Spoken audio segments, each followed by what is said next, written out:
હું doctor Anil Patel, district appropriate authority cum chief district health officer, Surat.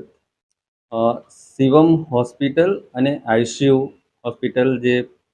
Amroli વિસ્તારમાં આવેલી છે, એમના વિરુદ્ધમાં એક સામાજિક કાર્યકર્તા અને જાગૃત નાગરિકે ફરિયાદ કરી હતી. એનું આખું રેકેટ પકડાયું છે અને જે એજન્ટ મારફતે ગર્ભ પરીક્ષણ કે જેમાં બાબો કે બેબી એટલે કે છોકરો કે છોકરીનું પરીક્ષણ કરવામાં આવતું હતું